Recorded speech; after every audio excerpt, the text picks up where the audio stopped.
Okay, Hare Krishna. So we're all back together again.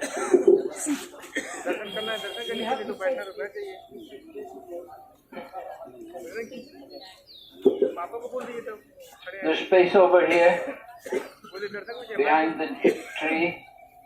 You'd like to come closer? We're going to have drama here also, hopefully, if the actors come.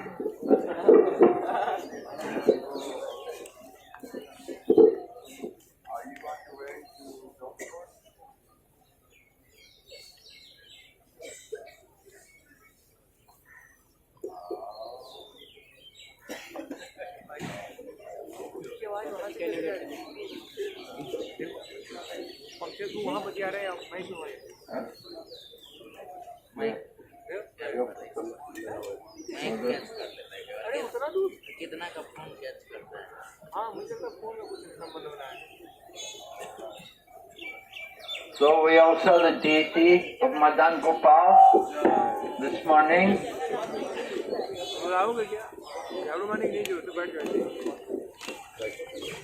The deity is from before the times of Chaitanya Mahaprabhu. The deity of Nilambar Chakravarti and his family, even maybe before him.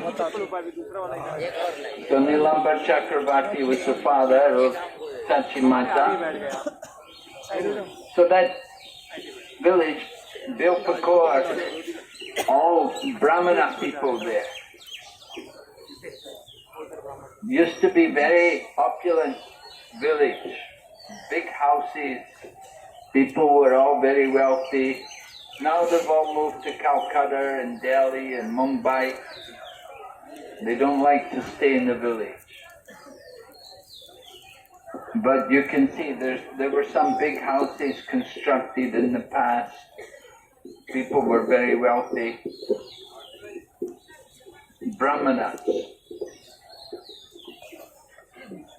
So the puja is done by one devotee. He's an initiated disciple of Srila Jayapataka Swami Maharaj.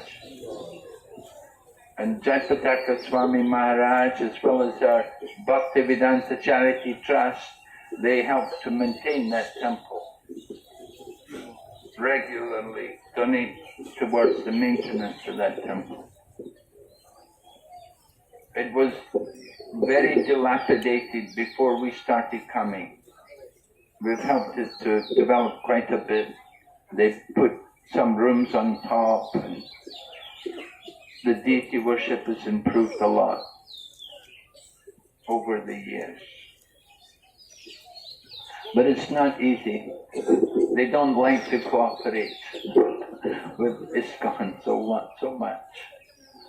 But we try to help them, because Prabhupada desired that we should help all of these temples in the Dham.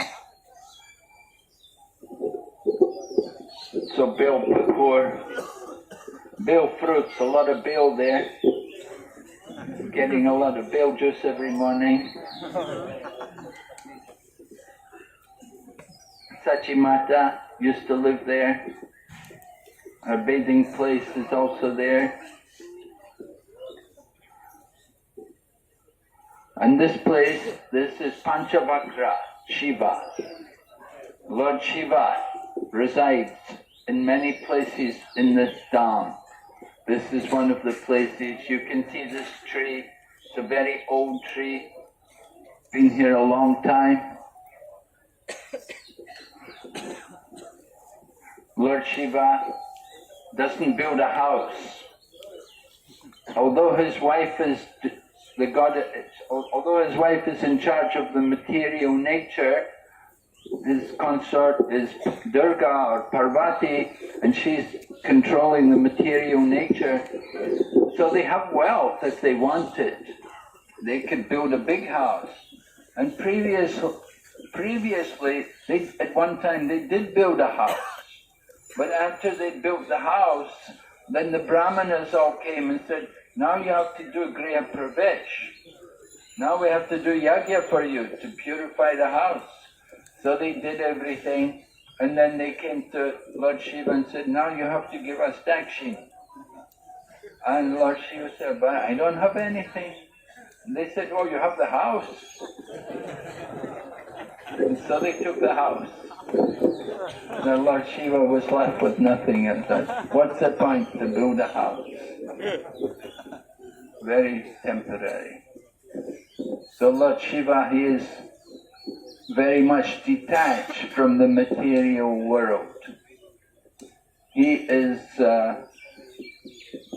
body is covered in ashes and he has snakes on his body. The snakes on his body represent Sankarshan. And Lord Shiva is devoted to Sankarshan. Sankarshan controls the false ego. So if we want to overcome false ego, we can take shelter of Lord Shiva. And by the mercy of Lord Shiva, we can get rid of that ahankar, that ego which is keeping us in material consciousness. Lord Shiva is worshipped by all different kinds of people. Generally, people worship Lord Shiva to get material desires. They have material ambitions and they will approach Lord Shiva. Lord Shiva himself lives very simply. No opulence, lives under the tree, goes naked, covers his body in ashes. But his followers, by the grace of Lord Shiva, they enjoy all kinds of opulence in the form of money and property and even success in the material world, but they lack something also. In contrast, we see the devotees of Lord Vishnu and Lord Krishna, they're generally not very wealthy. Lord Krishna doesn't like to give too much opulence to his devotees. Material opulences bring a lot of distress, a lot of trouble. The more you have wealth, the more you have power, then you get problems. So Lord Krishna is very kind to his devotees. He doesn't give them these material things which just simply bring distress. But he gives the greatest opulence. He gives them peace of mind. He gives them control over their mind and senses.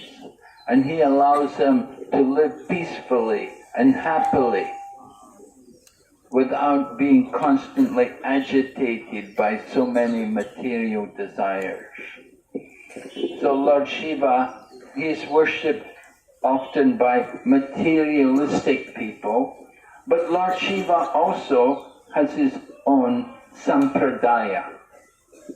And we were hearing yesterday from Maharaj about Lord Shiva's sampradaya, the Rudra sampradaya, which is present today in the Pushti Marg, right?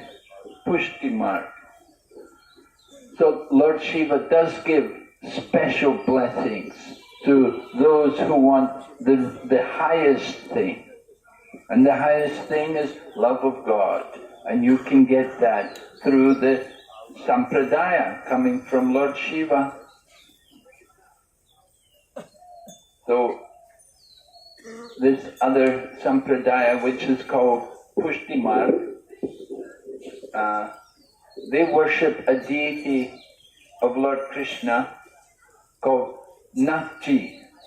Today it's called Nathji. But this deity was actually found by Madhavendra Puri. Madhavendra Puri is in our line of disciplic succession. Madhavendra Puri was initiated in the line of Madhvacharya.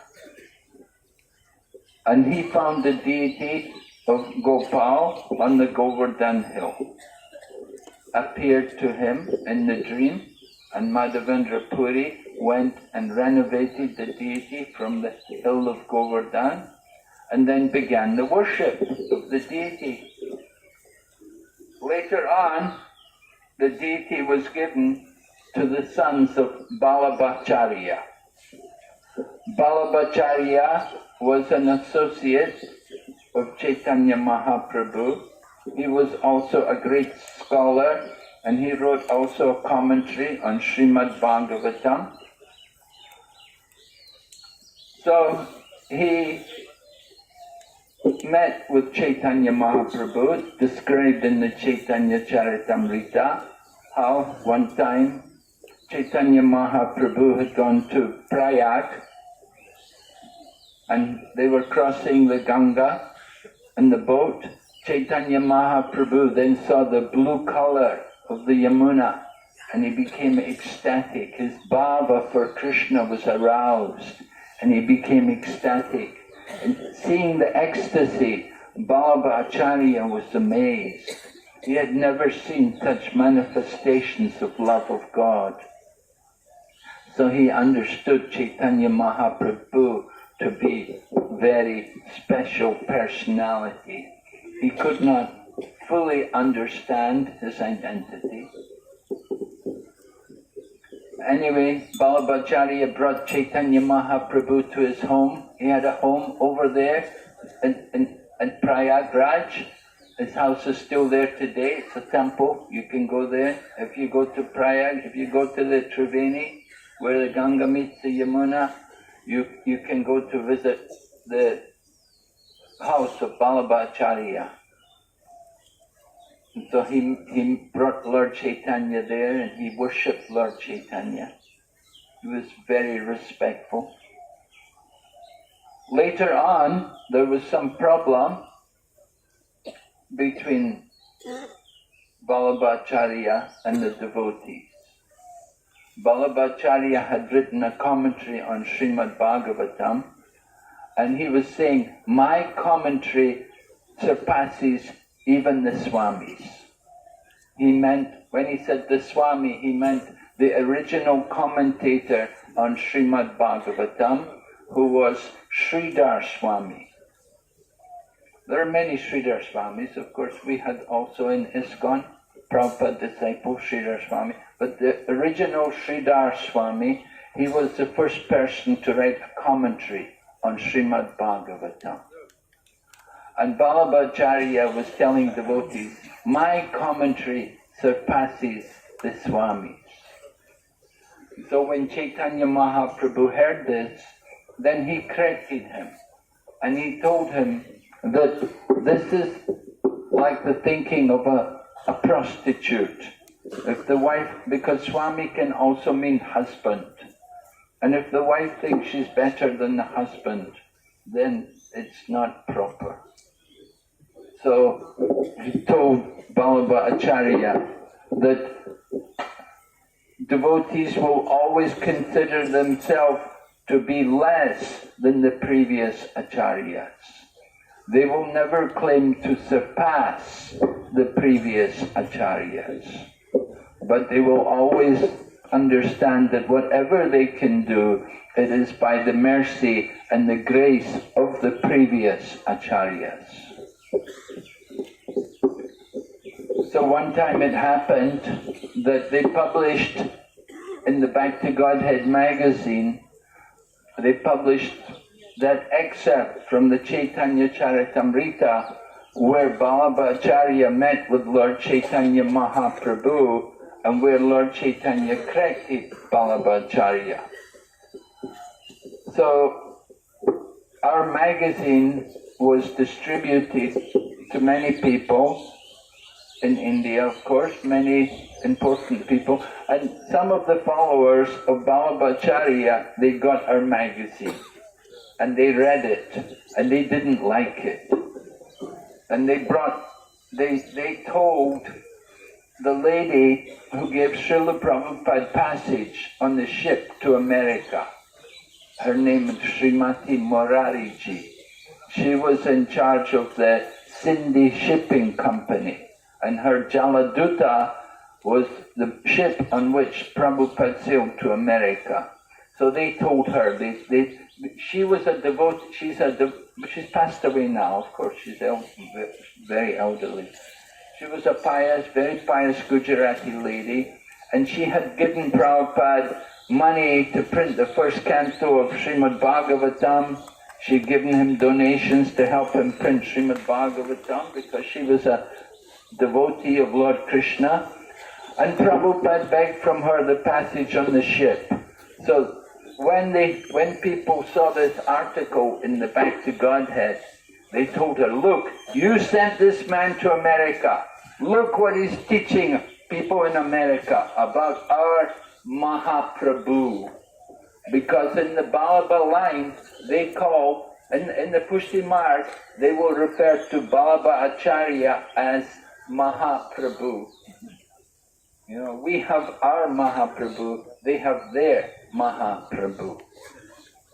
And they said, look what they're teaching about our Mahaprabhu. So she wrote to Prabhupada and she asked him, what is this? Why this? And Prabhupada wrote back to her and said that you have to excuse my disciples. They have not learned the proper etiquette. Satyam bruyat, priyam bruyat. That when you speak the truth, you should make it pleasing. So Prabhupada apologized on behalf of the devotees. But then he went on to explain to her, he said, actually Chaitanya Mahaprabhu and Balaba Acharya were friends. So when Chaitanya Mahaprabhu said like that to Balaba Acharya, it was not taken badly, but they had a very friendly relationship with each other. Of course, later on, Prabhupada also wrote to the editors of the Back to Godhead magazine and told them, you must be more careful about what you print in the magazine. We don't want to turn people against the Krishna consciousness movement.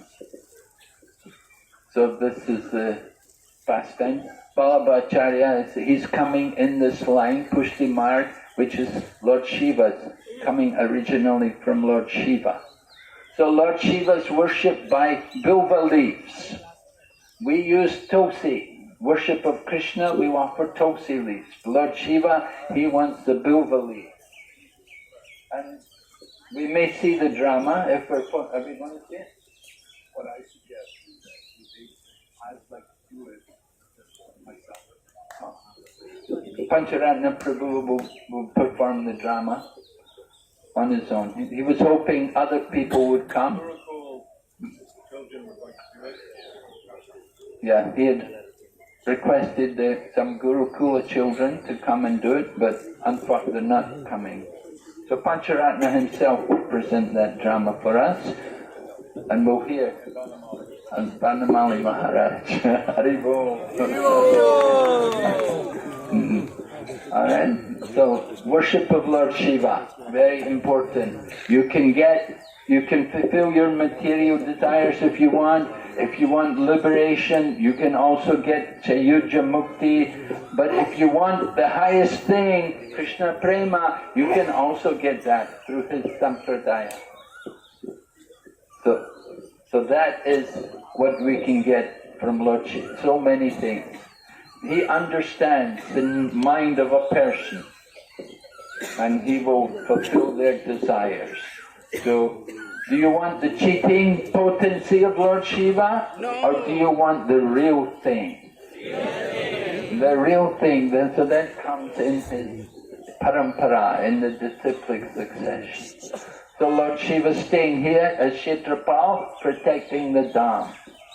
And we also pray to Lord Shiva. Sanatana Goswami was a great devotee of Lord Shiva.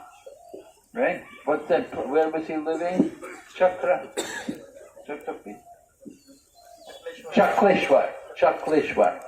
Chakleshwar Mahadev, right? So Sanatana Goswami was staying there, and one time he was going to leave because there were so many mosquitoes. But when he was going to leave, the Lord appeared to him and told him, don't go, I'll take all the mosquitoes away, you can stay. And it happened, and even today, there are no mosquitoes in Chakleshwar town. The mercy of Lord Shiva on his devotee, like Sanatana Goswami. So you can get everything from Lord Shiva. So we've come here, this place, this tree, this is in connection with Lord Shiva's pastimes. Alright, so now we're going to hear from Banamali Maharaj, right?